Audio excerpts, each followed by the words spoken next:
Как найти свое призвание, предназначение? Каждый из нас в детстве, юности мечтал, что станет известным, знаменитым, что люди будут говорить о вас и восхищаться вами.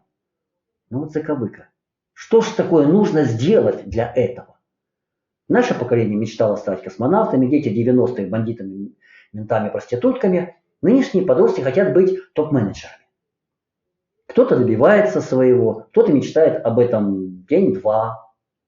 Остается только мечта, найти свое призвание. Кто-то продолжает мечтать об этом на досуге.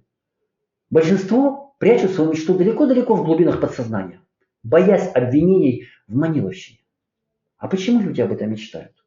Почему нам указывают, куда нам нужно пойти учиться, работать, просто пойти? И мы идем, предавая свою мечту. Почему? Потому что мы не понимаем, чего мы хотим, что нужно сделать, чтобы понять это. Как понять, что это твое? На самом деле все очень просто. Но наше окружение, наша культура, наше образование сделали все возможное, чтобы надеть на наши чувства шоры. Так как же понять свое предназначение? Давайте я сначала расскажу, как, а потом для тех, кто хочет понять механизм, объясню подробно, каким образом. Как я уже сказал, все очень просто. Наше предназначение, наше призвание – это та деятельность, которая делает вас счастливыми. Еще раз подчеркиваю, делает не богатым, не знаменитым, не высокопоставленным, а счастливым. Ведь только в этом состоянии вы способны заниматься делом сутками напролет, не чувствуя усталости, испытывая постоянный интерес к делу. Какие бы другие мотивы не двигали вами, если вы несчастливы в этот момент, а безразличны, или что намного хуже, испытываете к этому неприязнь, вы не будете заниматься этим делом. Если же вас будут заставлять другие, или вы будете дисциплинированно истязать себя, то очень быстро эта неприязнь перерастет в ненависть. Потом безразличие, усталость, истощение. Закончится все истощением и глубочайшей депрессией. Как думаете, способен ли добиться признания человек в апатии? Будет ли этот человек считать свою деятельность призванием? Я считаю, что смысл жизни любого живого существа в том, чтобы испытывать максимальное удовольствие и по возможности избегать боли. Все, что мы делаем в своей жизни, мы делаем для достижения этой цели. Я не просто так сыплю афоризмами. Я более четверти века занимаюсь проблемой математической модели нервной системы. И на этом канале знакомлю с прикладным, практическим применением этой модели. Как знание базовых принципов работы нервной системы способно помочь вам стать энергичным, уверенным в себе, счастливым человеком. Я сказал, что эти принципы я расскажу в конце видео тем, кто захочет понять, что, почему и как. А пока так, популярная литература. Подразумевается, что эти приемы должны делать подростки, школьники. Но я думаю, что это должен сделать каждый. Я как врач очень много общаюсь с людьми всех возрастов. И проблема предназначения, призвания, смысла своего существования не имеет возрастных границ. Поэтому, если на старости лет вы найдете и осуществите свою мечту, станете счастливым, то я буду этому только рад. Писать желание на листочке. Этот прием знают все. Для тех, кто не в танке, я объясню. Вы берете листок и пишете туда все свои желания. Все.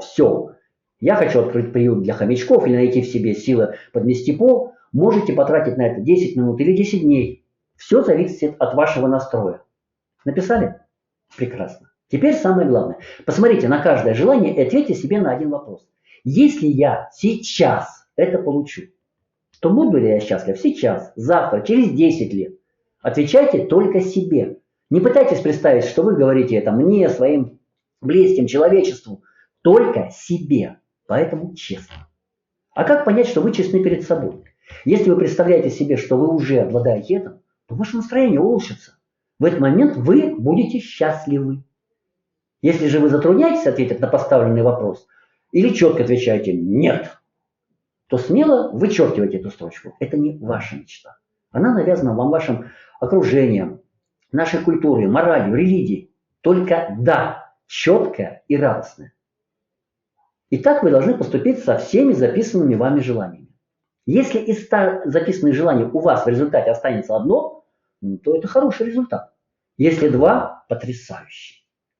Посмотрите на зачеркнутый листочек и поймите, сколько желаний нам навязано. Нас заставляют об этом мечтать. Вот эта гора ложных желаний и хоронит под собой нашу мечту, наше призвание, наше предназначение. Большинство людей во первых строках своего письма напишут «хочу много денег». Это неправда. Да, деньги нужны как эквивалент вещей, но мой опыт подсказывает, что если поговорить с человеком поподробнее, то найдется очень мало людей, которые действительно хотят деньги, которых много денег делает счастливыми. Если для осуществления вашей мечты вам действительно нужны деньги, то что делать, я расскажу через несколько минут. Вот вы и нашли свою мечту, думая о которой, вы наполняетесь радостью. А что дальше? Следующий этап – распишите алгоритм достижения вашей мечты вами. Можете пользоваться своей интуицией, можно поинтересоваться мнением экспертов, достигших значимых результатов в этом деле. Неважно. Главное, чтобы этот алгоритм был максимально подробным. От «я оторву сейчас свою задницу от дивана» до «я стал лучшим и достиг небывалых высот». Следующий этап, который займет у вас больше всего времени. Обдумайте каждый шаг полученного алгоритма. И ответьте на тот же самый вопрос. А сделает ли постоянное изо дня в день повторение этого шага меня счастливым? Если вы сомневаетесь или уверены, что нет, это не нравится вам, то уберите этот шаг, если это возможно. Замените его на другой, ведущий к тому же результату, но приносящий вам радость. Делегируйте этот шаг кому-то другому. В конце концов, но и цель, и каждый шаг на пути к этой цели должны приносить вам радость, делать вас счастливым. Без этого никак. Мало какие цели можно достичь за пару дней. Для большинства требуется постоянное повторяющееся действие. Рутина. Но без негативного окраса. Это только постоянное повторение действий, превращенных в механическую привычку. И если эти действия вам неприятны, то это именно тот айсберг, на котором потерпит полное крушение корабль вашей мечты. Вы не сможете постоянно делать то, что вызывает у вас негатив. Вы истощитесь. Ваше призвание так и останется неосуществимой мечтой. Вы этого хотите. А что делать, если на этом этапе вы споткнулись? У вас никак не получается создать этот блестящий алгоритм. Отложите листочек и ручку. Займитесь другими делами. Ваш мозг уже получил задание стать счастливым, сделать вас счастливым. Теперь он будет думать об этом непрерывно. И через несколько часов, а может быть несколько дней, вас осенит. Вы не только ярко представите весь путь, но и заметьте, что в этом мгновении вы стали счастливым. У вас появилась радость. Сначала это, назовите это гештальтом, инсайтом, вау-эффектом, неважно. Это только игра словами. В этот момент вы станете счастливым.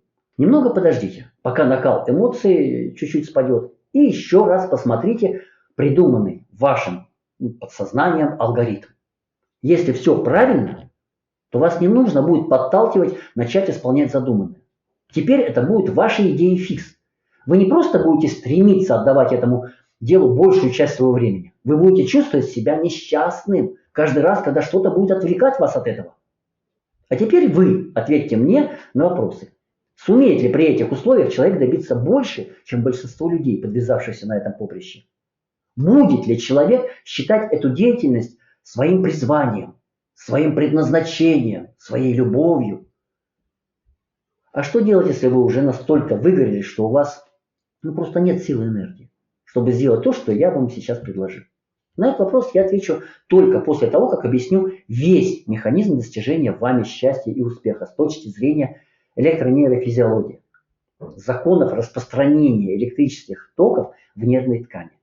Не пугайтесь, даже сложные вещи я буду рассказывать таким же простым языком. По нашим нервам не протекают ни образы, ни звуки, ни счастье, ни призвание, только электрические импульсы, которые мы называем нервными сигналами. От того, сколько и куда проходит электроэнергии, зависят наши мысли и наши действия. наше здоровье и наша жизнь. Мозг – это своего рода электроприбор. Чем больше электроэнергии поступает в мозг, тем больше процессов он способен выполнить одномоментно. Тем мы энергичнее и счастливее. Почему счастливее? Наши эмоции – это индикатор количества электрического тока, поступающего в наш мозг. Когда его много, мы испытываем счастье. Когда его мало, мы в апатии. Все остальные эмоции, где-то между этими точками. Я говорю, что каждый стремится быть счастливым.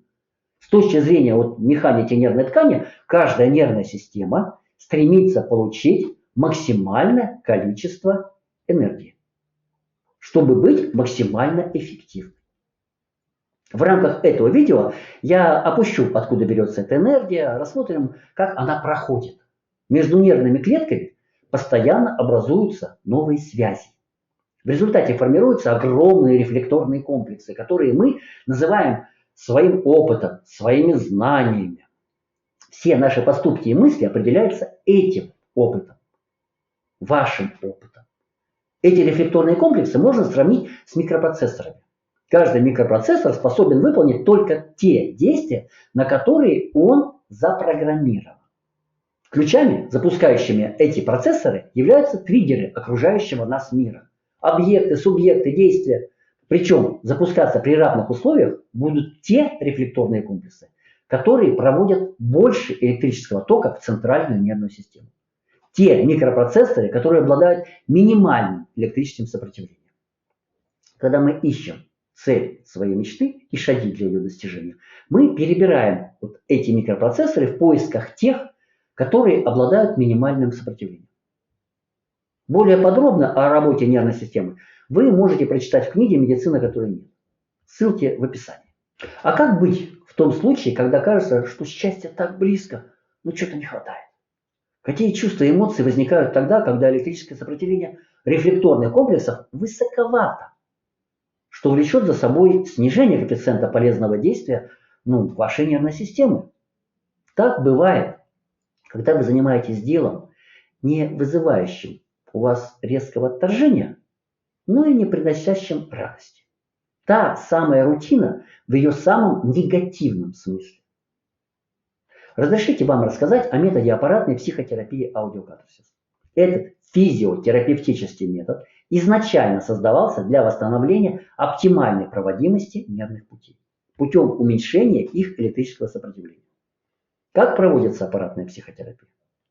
Вы просто надеваете наушники и продолжаете заниматься своей рутиной, теми делами, которые вызывают у вас негативные эмоции. Через некоторое время вы замечаете, что ваша работоспособность увеличилась, ваше настроение становится лучше.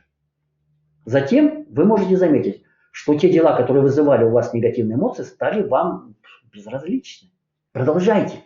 И вскоре вы заметите, что занимаясь этими делами, вы стали все чаще и чаще улыбаться. Пока в одно мгновение ваше настроение вдруг не станет великолепным. Вы почувствуете себя счастливым. Это значит, что в этот миг данный рефлекторный комплекс, данный участок вашего опыта проводит через себя максимально возможное количество электричества. Теперь и навсегда, каждый раз, когда вы будете совершать это действие, вы будете счастливы. Вы можете сказать, такого не может быть. Надел наушники, стал счастливым. Не хочу с вами спорить. Именно поэтому после регистрации на сайте вы получаете бесплатный 5-дневный курс аппаратной психотерапии. После этих 5 дней вы сами решаете, стоит ли вам продолжать или нет. Проводите сеансы аппаратной психотерапии аудиокатарсис. Возвращайте в свою жизнь счастье, энергичность.